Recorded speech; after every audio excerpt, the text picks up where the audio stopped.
Ang palatandaan ng Diyos ay hindi lang pag-ibig sa kaibigan, kundi pag-ibig sa mga hindi natin kasundo. Pag-ibig sa mga nakasakit sa atin. Pag-ibig sa mga naliligaw at nangangailangan ng pangunawa.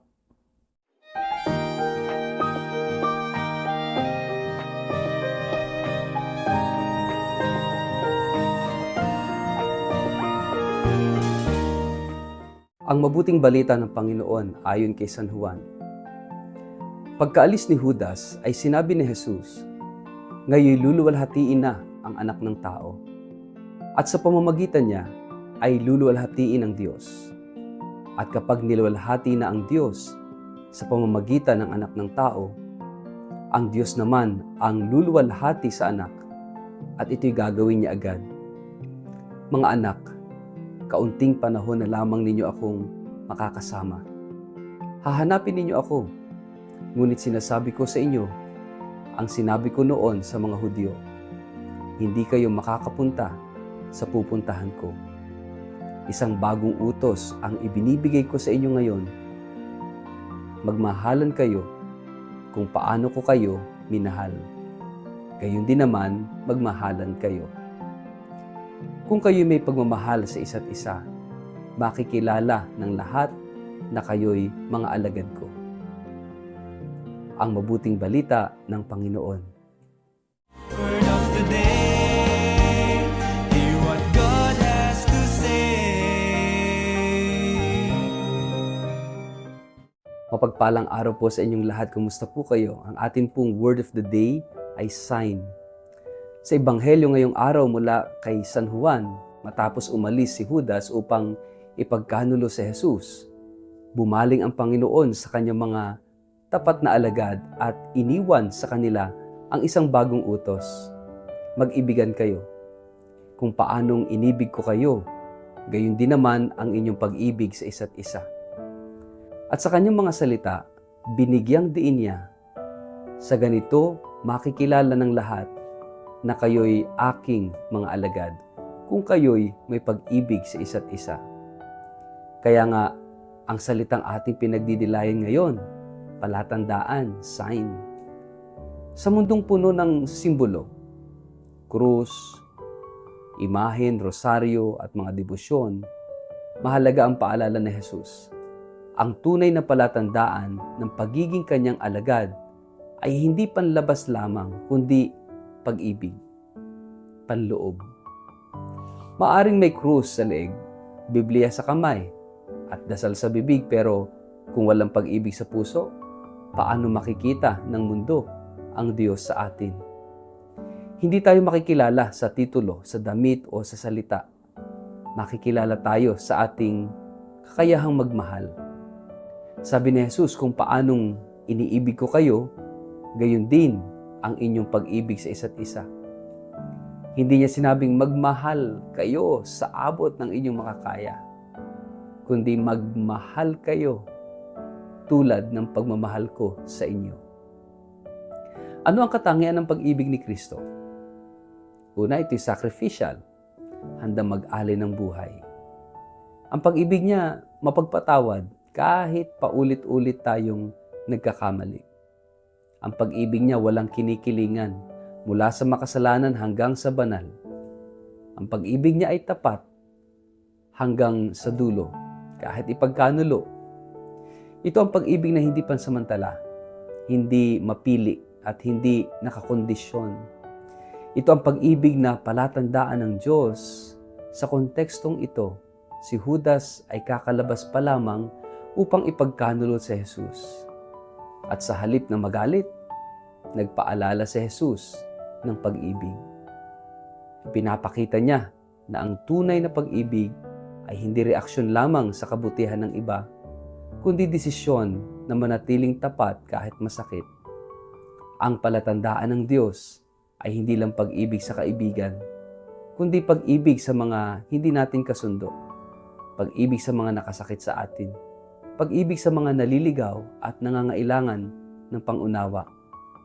Sa panahon ngayon, marami ang naghahanap. Nasaan ang Diyos sa gitna ng kahirapan? Nasaan ang Diyos sa gitna ng digmaan? Nasaan ang Diyos sa panahon ng kawalang pag-asa. At ang sagot ng Diyos ay ito, makikita nila ako sa inyo, sa inyong pagmamahalan, sa inyong kabutihan, sa inyong pagiging tapat sa aking utos. Tayo ang buhay na palatandaan ng Diyos sa mundo. At ang tanong, nakikita ba si Kristo sa akin? Kapag nakita ako ng aking pamilya, katrabaho o kapitbahay, nakikita ba nila ang palatandaan ng pag-ibig ni Kristo? Kaya nga mga kapatid, ang hamon ng ating Panginoong Hesus ay malinaw at matindi. Magmahal tayo, gaya ng pagmamahal niya. Hindi ito madali, pero ito'y posible. Kung tayo ay nakaugat sa Kanya, posible yon. Sa bawat araw, bawat gawain, bawat pakikitungo, tayo ay may pagkakataong maging palatandaan ng langit dito sa lupa. Hindi kailangang maging tanyag upang maging tapat. Hindi kailangang maging matalino upang magmahal. Ang kailangan ay pusong bukas. Pusong handang magmahal kahit mahirap. Sa huli, hindi ang dami ng ating dasal o lalim ng ating kaalaman ang magiging sukatan ng Diyos, kundi kung paano tayo nagmahal. At sa pagmamahal na iyon, tayo ay nagiging palatandaan ng Diyos na buhay, tapat at mapagmahal. Sa ngalan ng Ama at ng Anak at ng Espiritu Santo. Amen. Panginoong Hesus, salamat sa iyong pagmamahal na walang kapantay. Turuan mo kaming magmahal gaya ng pagmamahal mo. Gawin mo kaming palatandaan ng iyong pag-ibig sa aming pamilya, sa aming kapwa, at sa buong mundo.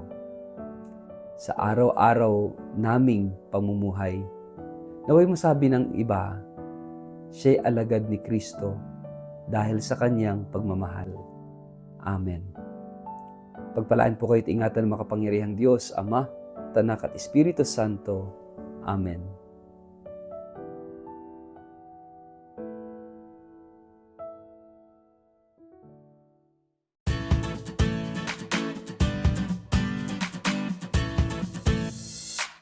Mga minamahal kong kapatid sa pananampalataya, inaanyayahan ko po kayo sa isang biyayang paglalakbay ng pananampalataya, isang pilgrimage sa Eastern Europe na gaganapin mula October 4 hanggang October 21 sa taong ito, na sasaklaw sa 8 kahangahangang bansa, sa Switzerland, Liechtenstein, Germany, Austria, Czech Republic, Slovakia, Hungary at Poland.